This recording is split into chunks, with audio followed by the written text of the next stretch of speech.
എൻ്റെ പേര് സീന. ഞാൻ തൃശ്ശൂർ ജില്ലയിലെ തലക്കോട്ടുകരയിൽ നിന്ന് വരുന്നു. അമ്മ മാതാവ് തന്ന ഒരു വലിയ എന്താ പറയുക, സമയ ചുരുക്കത്തിൻ്റെ ഒരു സാക്ഷ്യം പറയുന്നതിന് വേണ്ടിയിട്ടാണ് ഞാനിവിടെ വന്നത്. ഞാൻ 28/5/2022 ഇവിടെ വന്ന് ഉടമ്പടി എടുത്തിരുന്നു. എൻ്റെ ചേച്ചി പറഞ്ഞിട്ടാണ് ഞാൻ ഉടമ്പടി എടുക്കാൻ വന്നത്. അതിനൊരു കാരണമുണ്ടായിരുന്നു. ഞാൻ നിലവിൽ വാട്ടർ അതോറിറ്റിയിൽ ഡ്രാഫ്റ്റ്സ്മാനായിട്ട് വർക്ക് ചെയ്തുകൊണ്ടിരിക്കുകയാണ്. അങ്ങനെ ഇരിക്കുമ്പോൾ ഞാൻ 10 വർഷമായി വർക്ക് ചെയ്തുകൊണ്ടിരിക്കുകയാണ്. അപ്പോൾ എനിക്കൊരു ഓഫീസർ പോസ്റ്റിൽ എത്തണമെന്ന് ആഗ്രഹം ഉണ്ടായിരുന്നു. അസിസ്റ്റൻറ്റ് എഞ്ചിനീയർ എന്നുള്ള പോസ്റ്റിൽ. എനിക്ക് സിവിൽ എഞ്ചിനീയറിംഗ് ഡിഗ്രി ഉണ്ട്. പക്ഷേ 8 വർഷമൊക്കെ കൂടുമ്പോഴാണ് ഒരു പോസ്റ്റ് വിളിക്കുക വാട്ടർ അതോറിറ്റിയിൽ. അങ്ങനെ മെയ് മാസം 5-ാം തീയതി ആയിട്ട് വാട്ടർ അതോറിറ്റിയിൽ നിന്ന് PSC നോട്ടിഫിക്കേഷൻ വന്നു. അസിസ്റ്റൻറ്റ് എഞ്ചിനീയറുടെ പോസ്റ്റിന് നോട്ടിഫിക്കേഷൻ വന്ന് വിളിച്ചു. അപ്പോൾ ഞാനതിന് അപ്ലൈ ചെയ്തു. എനിക്ക് അപ്ലൈ ചെയ്ത് കഴിഞ്ഞപ്പോൾ എനിക്ക് ഭയങ്കര ടെൻഷനായിരുന്നു. കാരണം എനിക്ക് 49 വയസ്സുണ്ട്. 49 വയസ്സുള്ള ഞാൻ ഈ 24-28 വയസ്സുള്ള കുട്ടികളുടെ കൂടെ കോമ്പറ്റ് ചെയ്തിട്ട് എങ്ങനെ ഇത്രയും നല്ലൊരു ഓഫീസർ പോസ്റ്റിൽ ഞാനെങ്ങനെ കോമ്പറ്റ് ചെയ്ത് കയറും എന്ന് എനിക്ക് ഭയങ്കര ഡൗട്ടായിരുന്നു. എന്നിരുന്നാലും എൻ്റെ ചേച്ചി പറഞ്ഞതനുസരിച്ച് ഞാനിവിടെ കൃപാസനത്തിൽ വന്ന് ഉടമ്പടി എടുത്ത് പ്രാർത്ഥിച്ചതിൻ്റെ ഫലമായി കുറച്ച് സമയം എനിക്ക് പഠിക്കാൻ കിട്ടുക എന്ന് പറഞ്ഞാൽ, ഞാൻ എല്ലാ ദിവസവും ജോലിക്ക് പോകുന്ന ആളാണ്. കാലത്ത് 8 മണിക്ക് പോയാൽ വൈകുന്നേരം 7 മണിക്കാണ് വീട്ടിൽ എത്തുക. എൻ്റെ വീട്ടിൽ വയസ്സായ പേരൻസ് ഉണ്ട്. അമ്മ കിടപ്പ് രോഗിയാണ്. അപ്പോൾ അമ്മയുടെ കാര്യങ്ങൾ നോക്കണം. ഇതെല്ലാം കഴിഞ്ഞ് ഒരു ദിവസം എനിക്ക് 1-1.5 മണിക്കൂർ പോലും പഠിക്കാൻ മാറിയുന്നില്ല. എന്നിരുന്നാലും ഞാനിങ്ങനെ പ്രതീക്ഷ കൈവിടാണ്ട് ഓരോ ദിവസവും എന്നെക്കൊണ്ട് പറ്റുമെന്ന പ്രതീക്ഷയിൽ ഞാൻ പഠിച്ചുകൊണ്ടിരുന്നു. അങ്ങനെ എക്സാം വന്നു. 2022 ഡിസംബർ മാസത്തിൽ എക്സാം കഴിഞ്ഞു. എക്സാം എഴുതി കഴിഞ്ഞപ്പോൾ എനിക്കൊരു കോൺഫിഡൻസ് ഉണ്ടായി. എനിക്ക് നന്നായി പെർഫോം ചെയ്യാൻ പറ്റിയെന്ന് തോന്നി. അത് കഴിഞ്ഞ് ഫെബ്രുവരി 2023 റിസൾട്ട് വന്ന സമയത്ത് എനിക്ക് സെക്കൻഡ് റാങ്ക് ഉണ്ടായി. ഞാൻ സെക്കൻഡ് പോസ്റ്റിലെത്തിയിരിക്കുന്നു ആ റിട്ടൺ ടെസ്റ്റിൽ. അപ്പോൾ എനിക്ക് അമ്മ മാതാവിൻ്റെ അടുത്ത് വന്ന് ഞാൻ എനിക്ക് വളരെ നന്ദി പറഞ്ഞ് ഞാൻ ഉടമ്പടി പുതുക്കി. അത് കഴിഞ്ഞ് ഞാൻ ഇൻ്റർവ്യൂവിന് അറ്റൻഡ് ചെയ്യാൻ വന്നപ്പോൾ ഇൻ്റർവ്യൂ എന്നൊരു വലിയൊരു കടമ്പയാണ്. ഒരു ഓഫീസർ പോസ്റ്റിൻ്റെ ഒരു ഇൻ്റർവ്യൂ എന്ന് പറയുമ്പോൾ അതിൻ്റേതായ ടഫ്നെസ്സൊക്കെ ഉണ്ട്. പ്രത്യേകിച്ച് വാട്ടർ അതോറിറ്റിയിൽ സിവിൽ എഞ്ചിനീയറിംഗ് മാത്രമല്ല, കെമിക്കൽ, മെക്കാനിക്കൽ ഈ ബ്രാഞ്ചുകളൊക്കെ ആൾക്കാരെ ഇൻവൈറ്റ് ചെയ്തിട്ടുണ്ടാവും. അപ്പോൾ ഇവരൊക്കെ കോമ്പറ്റ് ചെയ്യാൻ നമ്മുടെ കൂടെ വരുമ്പോൾ സിവിൽ മാത്രം പഠിച്ചാൽ എനിക്ക് ഭയങ്കര ബുദ്ധിമുട്ടായിരുന്നു ആ ഇൻ്റർവ്യൂ അറ്റൻഡ് ചെയ്യാമെന്ന് പറഞ്ഞിട്ടുണ്ടെങ്കിൽ. എന്നിരുന്നാലും ഇൻ്റർവ്യൂവിന് പോകുന്നതിന് മുന്നേ വീണ്ടും ഞാൻ ഉടമ്പടി പുതുക്കിയ കാരണം ഞാൻ തൈലം നെറ്റിയിൽ പൂശി മാതാവിനോട് പ്രാർത്ഥിച്ചിട്ടാണ് ഇൻ്റർവ്യൂവിന് പോയിരുന്നത്. അതുപോലെ തന്നെ ഉപ്പ് ഇൻ്റർവ്യൂ ബോർഡിൻ്റെ ഹാളിലേക്ക് കിടക്കുന്നതിന് മുന്നേ ഉപ്പ് ഞാൻ ആ ഡോറിൻ്റെ ബാക്കിൽ വെതറി കയ്യിൽ കാശ് രൂപം പിടിച്ചിട്ടാണ് ഇൻ്റർവ്യൂ അറ്റൻഡ് ചെയ്തത്. ഇൻ്റർവ്യൂ അറ്റൻഡ് ചെയ്തിട്ട് മാർക്ക് വന്നപ്പോൾ ഏറ്റവും ടോപ്പ് മാർക്ക് എനിക്ക് ഇൻ്റർവ്യൂവിലുണ്ടായിരുന്നു.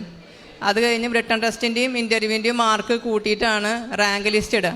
റാങ്ക് ലിസ്റ്റ് വന്നപ്പോഴും എനിക്ക് 2ാം റാങ്ക് ഉണ്ടായിരുന്നു. എനിക്ക് പറയാനുള്ളത് എന്താ വെച്ചിട്ടുണ്ടെങ്കിൽ, എത്രയും വലിയൊരു അത്ഭുതം ദൈവം തന്നതിനുള്ളുപരി ഞാൻ കോമ്പറ്റ് ചെയ്തത് 28, 30, 32 വയസ്സായ കുട്ടികളുടെ കൂടെയാണ്. 50 വയസ്സായി ഞാൻ കോമ്പറ്റ് ചെയ്തത്. എൻ്റെ ലാസ്റ്റ് ചാൻസ് ആയിരുന്നു ഞാൻ അറ്റൻഡ് ചെയ്തത്. 50 വയസ്സ് കഴിഞ്ഞാൽ നമുക്ക് ഒരിക്കലും PSCയിൽ അപ്ലൈ ചെയ്യാൻ പറ്റില്ല. ഡിപ്പാർട്ട്മെൻറ്റൽ കാൻഡിഡേറ്റിന് സാധാരണ PSCയിൽ നമുക്ക് 36 വയസ്സ് വരെ അറ്റൻഡ് ചെയ്യാൻ പറ്റില്ല. ഓൾറെഡി ഞാൻ വർക്ക് ചെയ്തുകൊണ്ടിരിക്കുന്ന കാരണം ഞങ്ങൾക്ക് 50 വയസ്സ് വരെ ഞങ്ങൾക്ക് അപ്ലൈ ചെയ്യാം. 50 വയസ്സ് കഴിഞ്ഞാൽ എനിക്ക് ഒരിക്കലും അപ്ലൈ ചെയ്യാൻ പറ്റില്ല. അങ്ങനെ ഒരു ഓഫീസർ പോസ്റ്റ് എന്നുള്ള ആ കടമ്പയിലേക്ക് എനിക്ക് കടക്കാൻ പറ്റുമായിരുന്നില്ല. എൻ്റെ അവസാനത്തെ പരിശ്രമം അതിലെനിക്ക് അറ്റൻഡ് ചെയ്യാൻ പറ്റി. ആ ടെസ്റ്റ് നന്നായി എഴുതാൻ പറ്റി. ഇൻ്റർവ്യൂ നന്നായി അറ്റൻഡ് ചെയ്യാൻ പറ്റി. ഞാൻ ആ ലിസ്റ്റിൽ പെടുകയും ആ കൂടി 8 പോസ്റ്റാണ് ഡിപ്പാർട്ട്മെൻറ്റൽ കാൻഡിഡേറ്റിന് മാറ്റി വെച്ചിട്ടുണ്ടായിരുന്നത്. അതിൽ 2ാം റാങ്ക് എനിക്ക് കിട്ടി. ഞാൻ 2023 ഡിസംബർ 19 തീയതി ഞാൻ വാട്ടർ അതോറിറ്റിയിൽ അസിസ്റ്റൻറ്റ് എഞ്ചിനീയറായി ജോയിൻ ചെയ്തു. ഞാൻ 10 വർഷമായിട്ട് നിലവിൽ വർക്ക് ചെയ്തുകൊണ്ടിരുന്ന ആളാണ്. പക്ഷേ ഈ ഓഫീസർ പോസ്റ്റ് എന്നുള്ള പോസ്റ്റ് കിട്ടിയിരുന്നില്ല. അങ്ങനെ ഞാനിപ്പോൾ നിലവിൽ വർക്ക് ചെയ്തുകൊണ്ടിരിക്കുകയാണ്.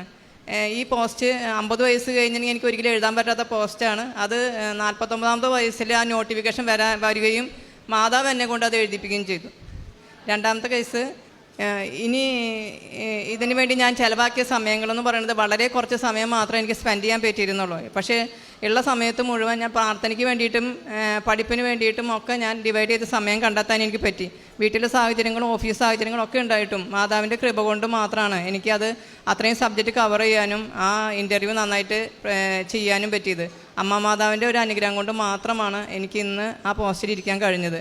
ആ സമയ ചുരുക്കത്തിൻ്റെ മറ്റൊരു കാര്യം പറയാനുള്ളത്, PSC ഒരു ടെസ്റ്റ് വിളിച്ചു കഴിഞ്ഞിട്ടുണ്ടെങ്കിൽ ആ ടെസ്റ്റ് നോട്ടിഫിക്കേഷൻ വന്ന് പിന്നെ അത് ടെസ്റ്റിന് വിളിച്ച് കഴിഞ്ഞ് റിട്ടൺ ടെസ്റ്റ് കഴിഞ്ഞ് ഒരു ഇൻ്റർവ്യൂ കഴിഞ്ഞ് റാങ്ക് ലിസ്റ്റ് വരുമ്പോഴേക്കും റിയലി ഒരു 4 വർഷമെങ്കിലും മിനിമം കഴിയും. എൻ്റെ കേസിൽ 1 വർഷത്തിനുള്ളിൽ എല്ലാം നടന്നു.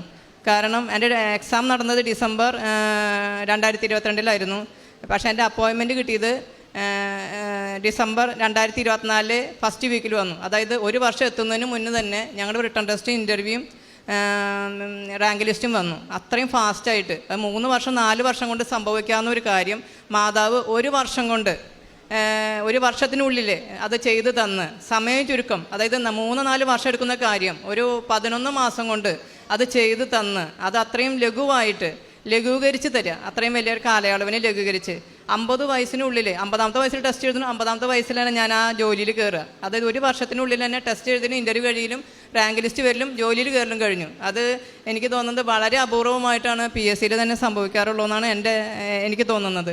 അത് അമ്മ മാതാവിൻ്റെ ഒരു പ്രത്യേക കഴിവുകൊണ്ട് മാത്രമാണെന്ന് വിശ്വസിക്കുന്നു ഞാൻ. അത്രയും ചെറിയൊരു സമയ ചുരുക്കം അത് എനിക്ക് സംഭവിച്ച വലിയൊരു മഹത്വമാണ് ദൈവത്തിൻ്റെ. കാരണം എനിക്ക് ഒരു മെറിറ്റും ഉണ്ടായിരുന്നില്ല മറ്റുള്ളവരുടെ കോമ്പറ്റ് ചെയ്യാൻ വേണ്ടിയിട്ട്. എൻ്റെ ഏജ് ഒരു പ്രശ്നമായിരുന്നു. ഞാൻ ഇത്രയും വയസ്സുള്ള ഞാൻ എങ്ങനെ മറ്റുള്ളവരോട് കോമ്പറ്റ് ചെയ്യണം? കുട്ടികളൊക്കെ ഭയങ്കര MTech കഴിഞ്ഞു, PhD കഴിഞ്ഞ കുട്ടികളൊക്കെയാണ് കോമ്പറ്റ് ചെയ്യാൻ വന്നത്. ഞാനാണെങ്കിൽ ബാച്ചിലേഴ്സ് ഡിഗ്രി മാത്രമുള്ള ഒരു ഡിഗ്രി ഉള്ള ആൾ.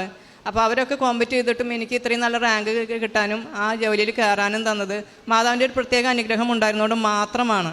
മാതാവ് ഒരിക്കലും നമ്മളെ കൈവിടിയില്ല. മാതാവിൻ്റെ പ്രത്യേക അനുഗ്രഹം കൊണ്ട് എനിക്ക് കിട്ടിയതിന് മാതാവിന് നന്ദി പറയുന്നു, ഈശോനാഥ് നന്ദി പറയുന്നു. എല്ലാ സമയങ്ങളിലും ഞാൻ പ്രാർത്ഥിച്ചുകൊണ്ട് നടക്കുമായിരുന്നു. ഈശോയാണ് എൻ്റെ ജീവൻ, ഈശോയാണ് എൻ്റെ ശക്തി. അങ്ങനെ കൂടെ ഉണ്ടെങ്കിൽ ആർക്കും എന്നെ തോൽപ്പിക്കാനാകുന്ന എപ്പോഴും ഞാൻ പറഞ്ഞു നടക്കുമായിരുന്നു. ദൈവത്തിൻ്റെ പ്രത്യേക കൃപ കൊണ്ട് മാത്രം ഞാൻ പ്രാർത്ഥനയ്ക്കും ബൈബിൾ വായനയ്ക്കും സമയം കണ്ടെത്തിയിരുന്നു. ഒരു അരമണിക്കൂറൊക്കെ എനിക്ക് ചെയ്യാൻ പറ്റിയില്ലെങ്കിലും ഞാനൊരു 15 മിനിറ്റെങ്കിലും ഞാൻ സമയം കണ്ടെത്തും. പിന്നീട് എപ്പോഴാണ് സമയം കിട്ടുമെങ്കിൽ ഞാൻ വായിക്കുമായിരുന്നു. നടക്കുമ്പോൾ, ഇരിക്കുമ്പോൾ, അടുക്കളയിൽ പണി ചെയ്യുമ്പോൾ ഒക്കെ ഞാനിങ്ങനെ ഈ ധ്യാനങ്ങൾ കേട്ടുകൊണ്ടിരിക്കും. പഠിക്കുന്നതിനോടൊപ്പം തന്നെ ഈ ധ്യാനം കേൾക്കുന്നതിനും എല്ലാം സമയം കണ്ടെത്തിയിരുന്നു. അതുകൊണ്ട് എപ്പോഴും ഈശോ എൻ്റെ കൂടെ ഉണ്ടെന്നും മാതാവ് എൻ്റെ കൂടെ ഉണ്ടെന്നും ആ ധൈര്യം എനിക്ക് എല്ലായ്പ്പോഴും ഉണ്ടായിരുന്നു. അമ്മ മാതാവ് തന്ന ഈ അനുഗ്രഹത്തിന് എനിക്ക് വളരെയധികം നന്ദിയുണ്ട്. കാരുണ്യ പ്രവർത്തികളും ഞാൻ ചെയ്തിരുന്നു. കാരണം ഇവിടുന്ന് ഞാൻ കൃപാസനത്തിലെ പത്രങ്ങൾ കൊണ്ടുപോയിട്ട് ഞങ്ങളുടെ അടുത്തൊരു അമല ഹോസ്പിറ്റലുണ്ട്. ആ ഹോസ്പിറ്റലിൽ ഞായറാഴ്ചകളിൽ മാത്രമേ എനിക്ക് ഒഴിവുണ്ടാവുള്ളൂ. ബാക്കിയുള്ള ദിവസങ്ങളിലൊക്കെ ജോലിയുണ്ട്. അപ്പോൾ ഞായറാഴ്ചകളിൽ ഞാൻ ഒരു 3 മണിയാവുമ്പോൾ ഞാൻ ഈ അമല ഹോസ്പിറ്റലിൽ പോയിട്ട് രോഗികൾക്ക് കൊണ്ടുപോയി ഈ പത്രം വിതരണം ചെയ്യും. അവരുടെ അടുത്ത് അപ്പോൾ ഹിന്ദുസൊക്കെ ചോദിക്കും, ഇതൊക്കെ വായിച്ചിട്ട് എങ്ങനെയാണ് ഞങ്ങളുടെ രോഗം മാറണേന്ന് ചോദിക്കും. അപ്പോൾ ഞാൻ അവരോട് പറയും, നിങ്ങളിത് വായിക്കുമ്പോൾ നിങ്ങൾക്കൊരു ആശ്വാസം കിട്ടും എന്ന് പറയും അവരുടെ അടുത്ത്. അത് കഴിഞ്ഞിട്ട് ഞാൻ തിരിച്ചു വരുമ്പോൾ പോണ വഴിയിലുള്ള ഓട്ടോറിക്ഷക്കാരൊക്കെ നിൽക്കുകയാണെങ്കിൽ അവരേലൊക്കെ ഈ പത്രം കൊടുക്കുമായിരുന്നു. അതുപോലെ തന്നെ ഞാൻ കാരുണ്യ പ്രവർത്തികൾ ചെയ്യാന്ന് പറഞ്ഞിട്ടുണ്ടെങ്കിൽ ഒരു ദിവസം ഒരു നേരത്തെ ഫുഡിനുള്ള പൈസ ഞാനിങ്ങനെ ഒരാളിങ്ങനെ ഫുഡ് കൊടുക്കുന്ന ഒരു വ്യക്തിയുണ്ട്. അപ്പോൾ ആൾക്ക് ഞാൻ പൈസ കൊടുക്കാറുണ്ട്. അങ്ങനെ അവർ കാരുണ്യ പ്രവൃത്തി ചെയ്യുന്ന ആൾക്കാരാണ് ഒരു ബ്രദർ എന്ന് പറഞ്ഞിട്ട്. അപ്പോൾ ആ ബ്രദർ നടത്തുന്ന ഒരു കൂട്ടായ്മയിലേക്ക് ഞാൻ ഭക്ഷണത്തിനൊക്കെ ഞാൻ ആ ഉടമ്പടി എടുത്ത സമയത്ത് ഒരു നേരത്തെ ഫുഡ് ഒരാൾക്കുള്ള ഫുഡിന് വേണ്ടി പൈസ കൊടുത്ത് കാരുണ്യ പ്രവൃത്തി ചെയ്തിരുന്നു. അതുമാതിരി ക്യാൻസർ പേഷ്യൻറ്റിന് ഞാൻ പൈസ കൊടുത്ത് സഹായിക്കാറുണ്ടായിരുന്നു. എൻ്റെ ചുറ്റിലുള്ള ആൾക്കാർക്ക് എന്നെ കൊണ്ട് ചെയ്യാവുന്ന ചെറിയ ചെറിയ കാരുണ്യ പ്രവൃത്തികൾ ചെയ്തിരുന്നു. പിന്നെ എനിക്ക് ഹോസ്പിറ്റലിൽ പോയി അല്ലെങ്കിൽ അനാഥ മന്ദിരത്തിൽ പോയി അല്ലെങ്കിൽ ഒരു വൃദ്ധജനങ്ങളെ പരിചരിക്കാനുള്ള സമയങ്ങളൊന്നും കിട്ടുമായിരുന്നില്ല. കാരണം എൻ്റെ വീട്ടിൽ തന്നെ ജോലി കഴിഞ്ഞ് വന്നിട്ടുണ്ടെങ്കിൽ എൻ്റെ അമ്മ അൽഷിമേഴ്സ് പേഷ്യൻ്റാണ്, ബെഡ് റിഡനാണ്. ജോലി ചെയ്ത് വന്നാലും ഒരു 9 മണി വരെ എനിക്ക് വീട്ടിൽ അവരെ ശുശ്രൂഷിക്കുന്നതിനുള്ള പണികളുണ്ടായിരുന്നു. അപ്പോൾ അതുകൊണ്ട് എനിക്ക് പുറത്ത് പോയി വേറെ ആളെ ശുശ്രൂഷിക്കാനൊന്നും എനിക്ക് സമയം കിട്ടിയിരുന്നില്ല. എന്നിരുന്നാലും ഞാൻ എൻ്റെ ചെയ്യുന്ന ജോലികൾ ഞാൻ വളരെ ആത്മാർത്ഥമായി ചെയ്തിരുന്നു. എൻ്റെ അപ്പച്ചനാണെങ്കിൽ ഒരു ക്യാൻസർ പേഷ്യൻ്റാണ്. അപ്പോൾ 2 പേഷ്യൻറ്റുകൾ വീട്ടിലുണ്ട്. ഇതിൻ്റെ ഇടയിലൊക്കെ ദൈവം എന്നെ കാത്തു പരിപാലിച്ചു. എനിക്ക് നന്നായി പഠിക്കാൻ പറ്റി, അത് നന്നായി പെർഫോം ചെയ്യാൻ പറ്റി. ഞാൻ അവർക്ക് വേണ്ടി ചെയ്ത കാര്യങ്ങൾ, മറ്റവർക്ക് ചെയ്ത കാര്യങ്ങളെല്ലാം ദൈവം എനിക്ക് നല്ല നന്മയ്ക്കായി എനിക്ക് വേണ്ടി ഉപയോഗിച്ചു. കാരുണ്യപ്രവൃത്തികളിലൂടെയും ദൈവത്തിലുള്ള വിശ്വാസത്തോടെയും പ്രാർത്ഥനയോടെയും എല്ലാം എനിക്ക് ദൈവം തന്ന ഈ വലിയൊരു അനുഗ്രഹത്തിന് ഞാനിവിടെ നന്ദി പറയുന്നു.